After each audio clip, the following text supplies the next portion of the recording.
Bwana Yesu asifiwe, watoto wa Mungu, haleluya. Tumpe Bwana utukufu na amani na furaha. Naitwa mchungaji Daudi Maira Magolima kutoka kanisa la Mennonite Tanzania, Dayosisi ya Mashariki, jimbo la Kisota lililoko Kigamboni, eneo la Kisota. Mtoto wa Mungu, mwana wa Mungu, familia ya Mungu, unayenifuatilia, kipindi kilichopita nimeongea na wewe na ninaongea na wewe juu ya vitu ambavyo Mungu anavitazama na kuviangalia kwenye maisha yako, kwenye maisha yangu, unavyovitenda, ambavyo vinaweza vikakusaidia kuhesabiwa haki, na unapohesabiwa haki ukapata kibali cha kuitwa mtoto wa Mungu au familia ya Mungu.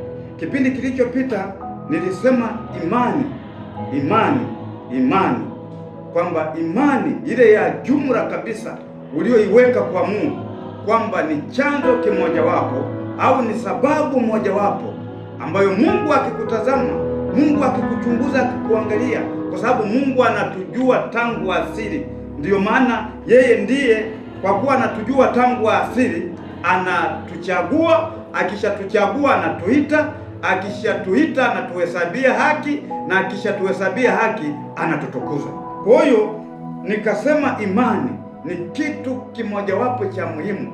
Unapojenga imani yako kwenye maisha yako kwa Mungu, na Mungu akakutazama, akakuangalia wewe, mambo yako yote unamtumaini Mungu, unamtegemea Mungu, shughuli zako zote, biashara zako zote, kazi zako zote, unamtegemea Mungu, unamtumaini Mungu, unamwamini Mungu, lazima Mungu akuhesabie haki ya kuitwa mwana wa Mungu au familia ya Mungu. Lakini kipengele kingine cha muhimu cha tatu, ndugu wapendwa, tunakipata kutoka Warumi 4 mstari wa 25. Kumbuka Yesu alifufuka, lakini kabla ya kufufuka alikamatwa, akateswa, akazungushwa sana, wakamdhihaki sana, wakambebesha msalaba, akazunguka nao hadi akapelekwa Goligota. Pale kwenye uwanja wa Goligota akabebeshwa msalaba hadi akashindwa kubeba msalaba, wakampa mtu mwingine. Lakini kuna watu ambao hawaamini hayo. Kwa Yesu aliposulubishwa msalabani, akateswa msalabani, maandiko yanatuthibitishia akafa, na alipokwisha kufa akafufuka. Kwa hiyo ukipata neema ya kuamini kwamba Yesu alikufa msalabani na akafufuka, mtoto wa Mungu, mwana wa Mungu, ani Mungu anapotafuta watu kama hao wanaoamini Yesu Kristo alifufuka, ingawa alisulubishwa, akateswa na akafa, lakini amefufuka.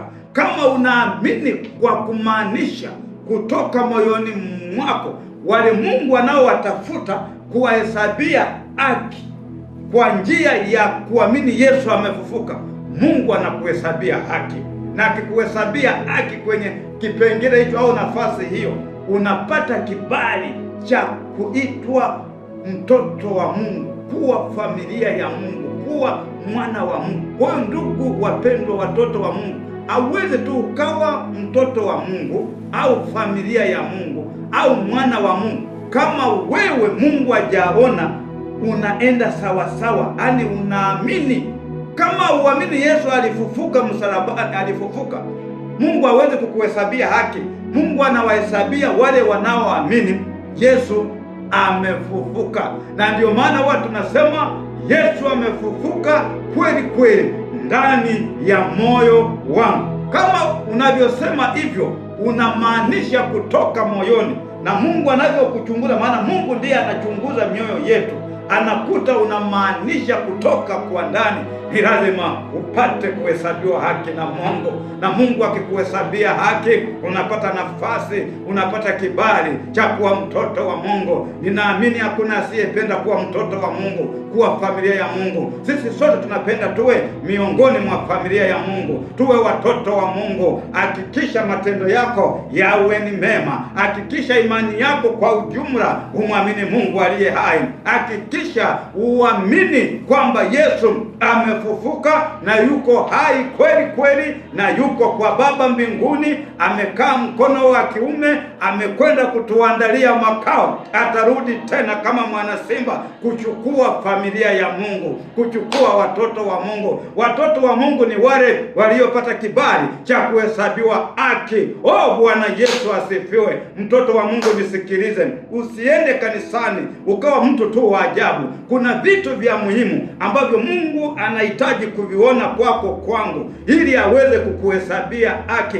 Mmoja wapo, amini tu Yesu amefufuka. Yesu ajafa, amekufa na kufufuka na yu hai, na yuko kwenye mkono wa kuume wa Mungu Baba. Amekwenda kutuandalia makao. Kuna makao mengi, kila mmoja atakuwa na chumba chake mahali kule ambako amekwenda kutuandalia, na atakuja tena ili atuchukue sisi watoto ambao tutaraki pamoja naye, tutakuwa pamoja naye mawinguni. Anakuja kutuchukua. Ni wapi wale waliofanyika kuwa watoto wa Mungu, waliofanyika kuwa wana wa Mungu? Ndiye atakao kuja tu kuwachukua waliohesabiwa haki. Oh, Bwana Yesu asifiwe. Nuru ya Mungu ikakuangazie mahali unakopita, mahali unakokwenda, mahali unakokaa. Nuru ya Mungu isikuache, iwe pamoja na wewe. Neema ya Mungu iwe pamoja na wewe katika jina la Yesu. Uzidi kuinuliwa kwenye biashara zako, upate wateja kwenye biashara zako. Simama vizuri, ukaamini tu Yesu amefufuka na sasa yu hai.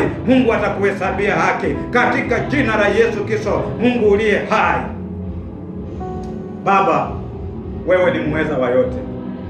Namuombea mtoto huyu, namuombea mtumishi wako, endelea kuwa pamoja naye, kamfunike na mbawa zako Bwana, kama kuku anavyofunika vifaranga vyake, visipate kushambuliwa na maadui. Na sisi Bwana, tazama kwenye ulimwengu huu, kwenye dunia hii, kuna nguvu za giza, kuna uovu wa aina mbalimbali. Wapo watu walioinuka wanaomtumikia shetani, wanaipinga kazi yako. Lakini Bwana, wapo watu ambao wanakutegemea wewe, ambao wanaamini Yesu umekufa na kufufuka, na wanaamini utakuja mara ya pili kuwachukua. Baba, tunahitaji na sisi tuwe miongoni mwa hii familia. Unapokuja kulichukua kanisa lako, tupate kibali hicho katika jina la Yesu Kristo tunaomba na kushukuru. Amen.